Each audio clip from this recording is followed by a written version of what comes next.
ہجری میں کفار مکہ نے مسلمانوں کو عمرے سے روکا تھا اور 8 ہجری میں ان کفاران مکہ کا خاتمہ ہو گیا تھا۔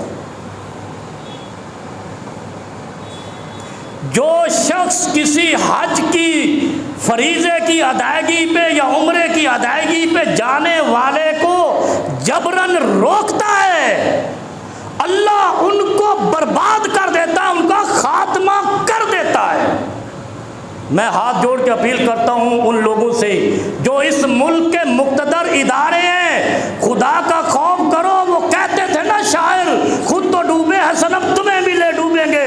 تم اس قوم کو برباد کرنے جا رہے ہو، اس لیے کہ تمہارے کرتوتوں کی وجہ سے اللہ کی پکڑ آئی، تم تو ڈوبے ہو، ساتھ ہمارا بھی ستیہ ناش کرو گے۔ ایسے نہیں کرو۔ جس شخص کو تم نے احرام کی حالت میں روکا ہے، بتاؤ اس کے بیوی بچوں کی بد دعائیں آسمان پہ نہیں گئی ہوں گی؟ اس کی اپنی بد دعا کہ جو اللہ کے گھر میں جا رہا تھا، تم نے اللہ اور اس بندے کے درمیان حائل ہو کر تکبر کی، فرعون کی تکبر والی عادتیں بھی کراس کر دی۔ اور تم وہ تھے بے شرمو، تم وہ تھے جنہوں نے 50 روپے کے اسٹامپ پیپر پہ 1100 ارب کی خیانت کرنے والے کو ملک سے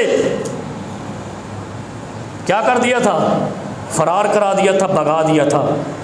تم ایسے ظالم ہو۔ حج سے نہیں روکنا تھا، اللہ کی قسم حج سے روکنے والے ختم ہو جاتے ہیں۔ اور یہ نوید ہے پاکستانیوں کے لیے، اگر یہ شخص جیل میں ہوتا، پاکستان کے آئین اور لا کے مطابق کرمنل ہوتا اور یہ نہ جا سکتا، جیسے عمران خان نہیں جا سکا، کوئی مسئلہ نہیں، وہ جیل میں ہے، لیکن تم نے اس کو احرام کی حالت میں فلائی کرنے کے وقت روکا اور غلط مقدمے میں روکا یا صحیح مقدمے میں روکا۔ حج ہی کرنے جا رہا تھا، وہاں کوئی وہ عیاشی کرنے تو نہیں جا رہا تھا، اور وہ تم نے چھوڑا کیوں تھا؟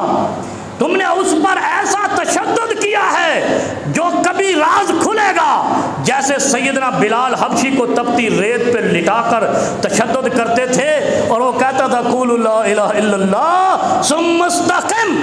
اس شخص کی استقامت کو سلام ہے، جتنا تم نے اس صحابی پر تشدد کیا ہے پھر بھی وہ زندہ کھڑا ہے۔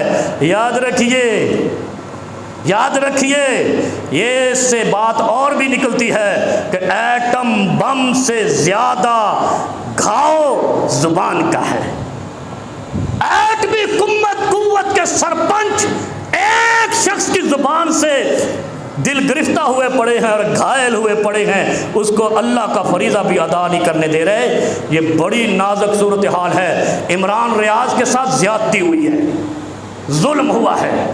جتنا بھی بڑا مجرم ہے، 1100 کا خائن اور کرپٹ نہیں، 1100 ارب کا کرپٹ نہیں ہے، اس کی تو تم نے ایسی چھلی لگائی ہے، 1-1 روپے کا حساب بنایا ہے، پھر تم نے اللہ کے فریضے سے روکا ہے، احرام کی حالت میں روکا ہے۔ جن لوگوں نے احرام کی حالت میں روکا تھا، مومنین کو، مسلمانوں کو، اللہ نے 2 سال ان کو برداشت نہیں کیا، ملیا میٹ کر دیا، انہی کے ہاتھوں سے ملیا میٹ کروایا۔